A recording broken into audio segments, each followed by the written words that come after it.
ఇప్పుడు స్టేట్లో మళ్ళీ జగన్ ప్రభుత్వం రావాలంటే ఇక్కడ ఖచ్చితంగా గెలుస్తుందా? ఖచ్చితంగా గెలుస్తుందండి. డౌటా మీకు అన్న? డౌట్ ఏం పెట్టుకోమాకండి. వచ్చేసి శివన్నే, ఎంతమంది అంతే, ఎంతమంది వచ్చినా కానీ అక్కడ జగన్ అన్న అంతే ఖచ్చితంగా. ఏంటి ఎలా ఉంది పరిస్థితి, ఎలా ఉంది ఇప్పుడు? శివన్న చేస్తున్నారు, ఎమ్మెల్యేగా చేస్తున్నారు. ఈయన అభివృద్ధి గురించి కానీ లేకపోతే ప్రజల్లో మమేకం అవడం గురించి కానీ ఏం చెప్తారు? ప్రజల్లో మమేకం అంటే పాపం ఆయన అసలు రెస్టే తీసుకోడండి శివ గారు. ఎనీ టైం ఎవరన్నా పని ఉందని డైరెక్ట్గా ఇంటికి వెళ్ళగలుగుతారు. ఇప్పుడు ఇదివరకు రాజకీయ నాయకులు చాలా మందిని చూసాం మేము. ఆయన దగ్గరికి వెళ్ళాలంటే ఒక కౌన్సిలర్ని తీసుకోనో లేకపోతే ఇంకో నాయకుని తీసుకొని వెళ్ళాల్సి వచ్చేది. ఇప్పుడు అలా లేదు, అసలు డైరెక్ట్గా వెళ్ళిపోతాడు. మీరు చూడండి, నాతో పాటు అండి చూపిస్తా. డైరెక్ట్గా ఆయన ఇంటికి వెళ్ళిపోవచ్చు అంతే, నో రెస్ట్రిక్షన్స్. సామాన్య మానవుడు రిక్షా దొక్కున్నాడని వెళ్ళొచ్చు శివకుమార్ ఇంటికి వెళ్ళి ఇదన్నా అంటే చాలు అంతే. 5 నిమిషాల్లో పని చేసి పెట్టగల సమర్థుడు. అందువల్లే ప్రజలు రెండోసారి కాదు లైఫ్ లాంగ్ ఆయనే ఉంటాడు. అది విచిత్రమైన పరిస్థితి మన రాష్ట్రంలో ఇప్పుడు ప్రస్తుతం నడుస్తుంది. ఎన్నికల సందర్భంగా ఇక్కడ ఎమ్మెల్యేని తీసి వేరే చోట పంపించడం, వేరే చోట ఎమ్మెల్యేని తీసుకొచ్చి వేరే చోట పెట్టడం అంటే ఏంటి? అలా మార్చడానికి కారణాలు ఏంటి? ఇక్కడ శివన్న పరిస్థితి ఏంటి? స్టాండర్డ్ శివన్న లోకల్ కంపల్సరీ, అందులో మొహమాటం లేదు. బయట మార్చారు అంటే ఎవరి స్ట్రాటజీ వాళ్ళకు ఉంటుంది సార్. అది జగన్ గారి స్ట్రాటజీ. అది ఇప్పుడు దీనికి బాస్ ఎవరు? వైఎస్ఆర్సీపీకి జగన్ గారు. ఆయన చెప్పినట్టు ఏ ఎమ్మెల్యే అయినా వింటాడు, అందులో మొహమాటం ఏం లేదు. ఖచ్చితంగా ఆయన ఏదనుకుంటే అది చేస్తాడు. చెప్పిన వాగ్దానాలు చేశాడా లేదా? ప్రజలకు కావాల్సింది ఏంటి?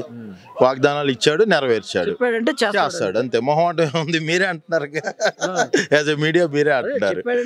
చేస్తాడు ఖచ్చితంగా, మొహమాటం ఏం లేదండి, అందులో నో డౌట్ అట్ ఆల్. ఏదో మాకేదో వచ్చినాయి అని మేము మాట్లాడటం కాదు. పేద ప్రజలు ఎంతో మంది చూడండి, ముసలోళ్ళకి పెన్షన్ ఇంటికెళ్ళి తీసేస్తున్నారు. ఇదివరకు మోసుకెళ్ళి కూర్చోబెట్టి పాపం ఎన్ని ఇబ్బందులు పడ్డారు, చచ్చిపోయిన వాళ్ళు ఉన్నారు సార్, మరి ఘోరంగా. ఎలా ఉంది పరిస్థితి ఇప్పుడు రాష్ట్రంలో కానీ తెనాల్లో కానీ? బీసీ, ఎస్సీ, ఎస్టీ, మైనారిటీల పరిస్థితి ఎలా ఉంది? ఏమన్నా అభివృద్ధి ఏమైనా జరిగిందా? ఖచ్చితంగా జరిగిందండి. బీసీ, ఎస్టీ, ఎస్సీ, మైనారిటీ వర్గాలన్నిటికీ జరిగింది. ఈ 4 స్తంభాలు వైఎస్ఆర్సీపీకి, మొహమాటం ఏం లేదు. 4 పిల్లర్లు, అందులో మొహమాటం లేదు. అంటే మిగతా వాళ్ళు వేయరాని కాదు, వేస్తారు ఖచ్చితంగా. కానీ వీటి మీద బేస్ అయి ఉన్నటువంటి పార్టీ మనది, యువజన శ్రామిక రైతు పార్టీ అన్నమాట మనది. అందువల్ల ఏంటంటే ఎవరైతే నిజాయితీగా కష్టపడతాడో వాడిని పైకి తీసుకొచ్చే పార్టీ మా పార్టీ. జనసేన పార్టీలో ఒక కీలకమైన నేత మనోహర్ అనుకోవచ్చు. ఈసారి మనం తెనాలి కొట్టబోతున్నామని ఆయన సన్నిహితుల దగ్గర కానీ నియోజకవర్గాలకు చెప్తున్నారంట. కొడతారా ఈసారి? తప్పే ఉంది, చెప్పుకోనిలే. ఇప్పుడు రన్నింగ్ పోటీ ఉంటుంది సార్. హుస్సేన్ బోల్ట్ ఉన్నప్పుడు మిగతా వాళ్ళు వస్తారా? Usain Bolt is the world champion కదా, అట్లాగే ఫిక్స్ అయిపోయింది ఇక్కడ. హుస్సేన్ బోల్ట్ ఎవరు? శివకుమార్. మరి ఆయన తర్వాత ఇంకెవరు వస్తారు? ఎవరైనా మిగతా వాళ్ళు అసాఫ్ ఫావెల్ కానీ ఎవరైనా, అంటే స్పోర్ట్స్ గురించి తెలిసిన వాళ్ళకి అర్థమైద్ది ఈ లాంగ్వేజ్.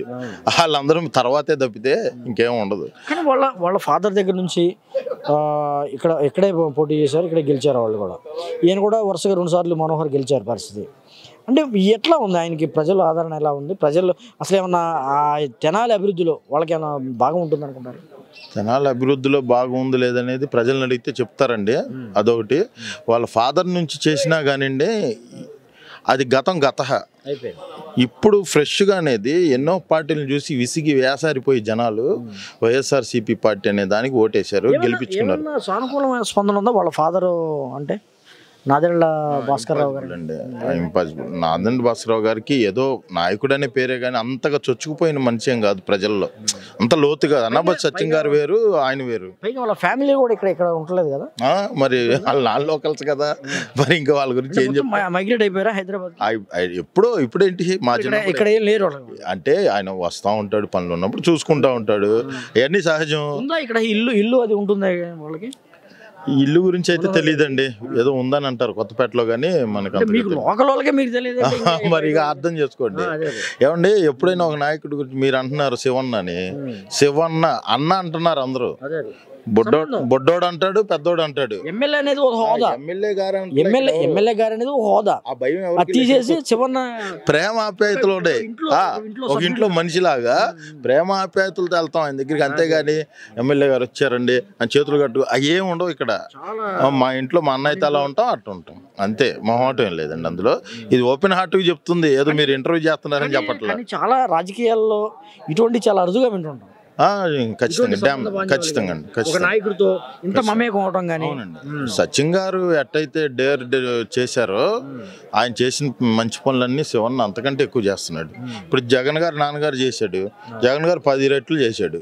అట్లాగే శివన్న కూడా వీళ్ళందరూ ఇక ఏదో అంటారు చూసారా, తరానికి ఒకళ్ళు అన్నట్టుగా శివకుమార్ గారు అంతే, జగన్ గారు అంతే. ఒకసారి ఓడిపోయారు ఆలపాటి రాజా మీద, ఒకసారి ఓడిపోయారు. అవును, అప్పుడు జగన్ గారు కూడా ఓడిపోయారుగా, ఈయన అక్కడ కాదుగా.